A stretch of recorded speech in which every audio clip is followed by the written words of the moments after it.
আসসালামু আলাইকুম ওয়া রাহমাতুল্লাহি ওয়া বারাকাতুহু।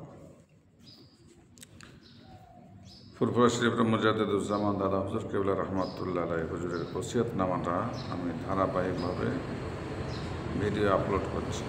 গত পর্বে আমি আলোচনা করেছিলাম 23-24, এ পর্বে আমি আলোচনা করব 25 ও 26। বিসমিল্লাহির রহমানির রহিম। 25 নম্বরটা শোনেন। অনেক স্থানে দেখা যায় পীরের ছেলে কিছু জানুক বা না জানুক পীর সাজিয়ে বসে ও মুরিদ করিতে থাকে। অন্য কোনো ভালো পীরের নিকট সাধারণকে যাইতে নিষেধ করে। আমার ভয় হয় আমার মৃত্যুর পর আমার পুত্রদের মধ্যে ওইরূপ হইয়া পড়ে নাকি। অতএব আমাদের পুত্রদের মধ্যে যাহারা শরীয়ত মোতাবেক আমল করিবে ও চলিবে এবং তালিম ও শিক্ষা দিবে তাহাদের অনুসরণ করিবেন। 25 নম্বর আরেকবার। অনেক স্থানে দেখা যায় পীরের ছেলে কিছু জানুক বা না জানুক পীর সাজিয়ে বসে ও মুরিদ করিতে থাকে। অন্য কোনো ভালো পীরের নিকট সাধারণকে যাইতে নিষেধ করে। আমার ভয় হয় আমার মৃত্যুর পর আমার পুত্রদের মধ্যে ওইরূপ হইয়া পড়ে নাকি। অতএব আমাদের পুত্রদের মধ্যে যাহারা শরীয়ত মোতাবেক আমল করিবে ও চলিবে এবং তালিম ও শিক্ষা দিবে তাহাদের অনুসরণ করিবেন।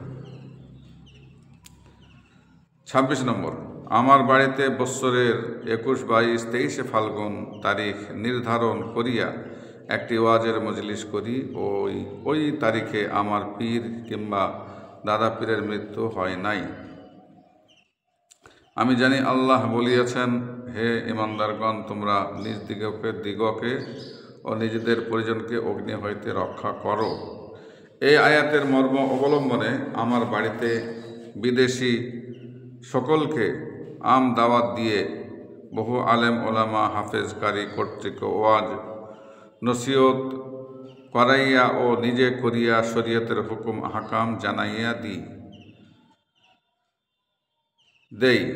যদি কোনো দেশে কোনো মসলা লইয়া মতভেদ থাকে তবে এই মাহফিলে থাকিয়া ইহার মীমাংসা করিয়া লন। এই মাহফিলে প্রায় প্রত্যহ 25-30 হাজার লোক হাজির থাকে। ওই দিনে একদিন 60-70 খতম কোরআন শরীফ, সূরা ইখলাস ও ফাতেহা, কলেমা ইত্যাদি পড়ানো হয়।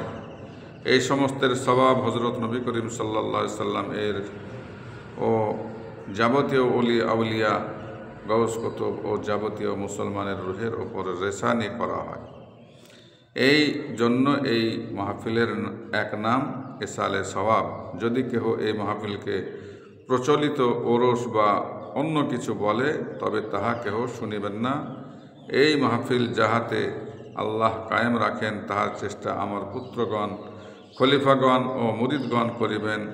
খলিফাগণের মধ্যে যদি কাহারও বাড়িতে এইরূপ মাহফিল করিবার কাহারও শক্তি হয় তবে তিনি তাহা করিবেন। সাবধান, কেহ যেন অর্থের লোভে বা অন্য কোনো রূপ মান মর্যাদার জন্য না করেন। বিশুদ্ধ হেদায়েতের নিয়তে করিলে বহু নেকি পাইবেন। আর সাবধান থাকিবেন যে যেন এই মাহফিলে কোনো প্রকার বেদআত ও হারাম কার্য বা নামাজের জামাআত তরক না হয়, বাজে তামাশা ইত্যাদি না হয়। যদি কেহ উহা করে তবে আমি তাহার প্রতি দাবি রাখিব। 26 নম্বর আরেকবার। আমার বাড়িতে বৎসরের 21, 22, 23 ফাল্গুন তারিখ নির্ধারণ করিয়া একটি ওয়াজের মজলিস করি। ওই তারিখে আমার পীর কিংবা দাদা পীরের মৃত্যু হয় নাই। আমি জানি আল্লাহ বলিয়াছেন, হে ইমানদারগণ, তোমরা নিজ দিগকে ও নিজেদের পরিজনকে অগ্নি হইতে রক্ষা করো। এই আয়াতের মর্ম অবলম্বনে আমার বাড়িতে বিদেশি সকলকে আম দাওয়াত দিয়ে বহু আলেম ওলামা হাফেজ কারি কর্তৃক ওয়াজ নসিহত করাইয়া ও নিজে করিয়া শরীয়তের হুকুম হাকাম জানাইয়া দেই। যদি কোনো দেশে কোনো মসলা লইয়া মতভেদ থাকে তবে এই মাহফিলে থাকিয়া ইহার মীমাংসা করিয়া লন। এই মাহফিলে প্রায় প্রত্যহ 25-30 হাজার লোক হাজির থাকে।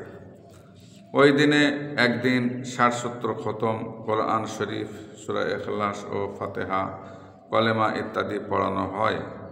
এই সমস্তের সওয়াব হযরত নবী করিম সাল্লাল্লাহু আলাইহি সাল্লাম এর ও যাবতীয় ওলি আউলিয়া, গাউস কুতুব ও যাবতীয় মুসলমানের রুহের ওপর রেসানি করা হয়। এই জন্য এই মাহফিলের এক নাম ইসালে সওয়াব। যদি কেহ এই মাহফিলকে প্রচলিত ওরস বা অন্য কিছু বলে, তবে তাহা কেহ শুনিবেন না। এই মাহফিল যাহাতে আল্লাহ কায়েম রাখেন, তাহার চেষ্টা আমার পুত্রগণ, খলিফাগণ ও মুরিদগণ করিবেন।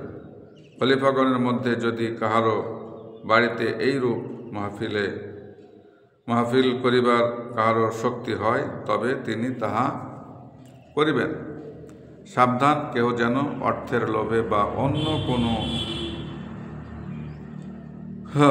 কোনো রূপ মান মর্যাদার জন্য না করেন। বিশুদ্ধ হেদায়েতের নিয়তে করিলে বহু নেকি পাইবেন।